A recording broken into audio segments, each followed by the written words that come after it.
And I just want to say something. We've been using the word war. Nobody's talking about war. President Obama's not talking about war. He's not talking about any American boots on the ground. He's talking about limited, decisive attacks. Whoa, because you are not that naive, Senator Lieberman. You know that even though the president is promising no boots on the ground, one of our planes goes down, we're sending boots on the ground. Yeah, but this is going to be a lot bigger conflict than he thinks. No, I don't believe so. It's not going to be a massive land invasion. Incidentally, what the president could have done when he decided to send it to Congress in taking the military action limited that he has in mind is not a precedent.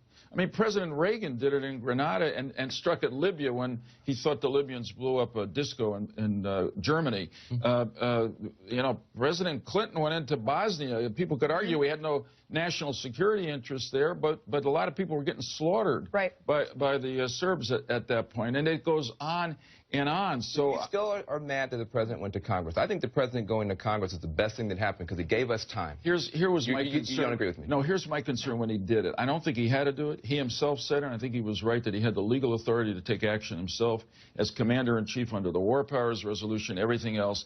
He took an enormous risk, and unfortunately, he's in a quagmire now because the risk was that Congress would say no. Well, now the vote's being delayed, and the UN is now a forum where. Listen, I don't understand why you can say. I don't understand it's a bad thing. Because the delay gave us time. Don't worry, the UN done. Van, you may have not seen the polls. I'm not a great poll watcher, but the American public is overwhelmingly against what the president. The president's been making his case now for several weeks.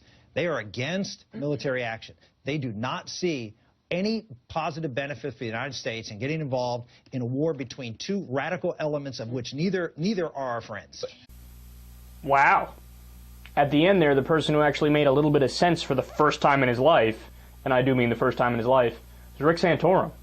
But of course, he later on in the clip, he goes on to completely fuck up anything he said that made sense, because when he tries to dig deeper to explain why he's against intervention, he's like, because the president's in over his head. Of course. You had to find some way to say something idiotic. But, so, here's why Crossfire sucks. This is such a perfect example of why it sucks. Were you able to pick up on it, what was going on there? So, what you had was, Joe Lieberman was talking at the beginning, right? And he's going, yeah, you know, war. This isn't war. It's not war. It's just authorizing military action against people who we deem as enemies and using force. Yeah, that would be fucking war. I told you there's a great meme going around the internet where they show a picture of Pearl Harbor getting attacked, and they describe it. You know, limited airstrike, no boots on the ground, but it's not an act of war. And Pearl Harbor, oh my God, act of war, unbelievable, so horrible and immoral. But when we want to do the same thing, well, that's not an act of war. I mean, what the fuck is it? A walk in the park? Singing lullabies? Holding hands while looking at the rainbow? Of course it's war! Of course it's war! I don't see where the debate is. There's no debate, right? And then they pivot right to what I told you guys from the beginning would be the false debate set up by the media.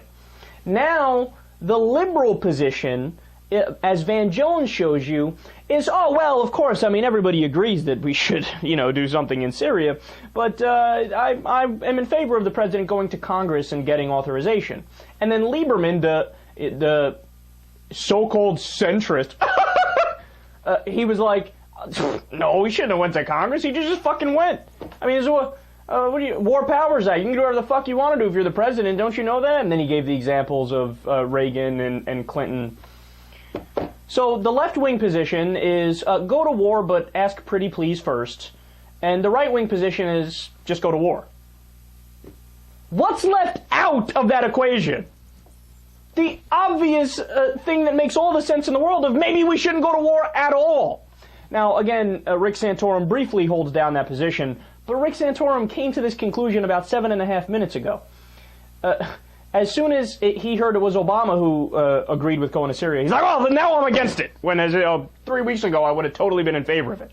So whatever Obama's in favor of, he's in favor of the opposite. But look, my point is, there's no intellectual discussion. There's a pro-establishment nonsense through and through. And, I mean, is anybody going to go on Crossfire and state the obvious? So is anybody going to go out there and say, hey, look, Joe, I know you might think that it's legal for the president to do to just do whatever he wants and start wars, nonchalant because of the War Powers Act, but the War Powers Act is unconstitutional. How do I know that? Article 1, Section 8, Clause 11 of the Constitution says Congress has the authority to declare war. To pass a bill that says, well, you have 90 days to do this and maybe this, and you're allowed to attack and strike, and just the fact that every other president does it doesn't mean it's not unconstitutional. Obviously, it can still be. Presidents disregard the Constitution all the time. Look what we're doing right now with the NSA. I mean, look what we're doing right now with civil liberties in general. We're still holding people at Guantanamo Bay. That's wildly unconstitutional in multiple different ways. Whether you want to say it's according to the Eighth Amendment, it's unconstitutional because we're doing cruel and unusual punishment. Whether you want to say it skirts habeas corpus and due process of law, which it does, right? God, look, what I'm saying is don't get caught up in the false debate that they're going to set up for you on Crossfire.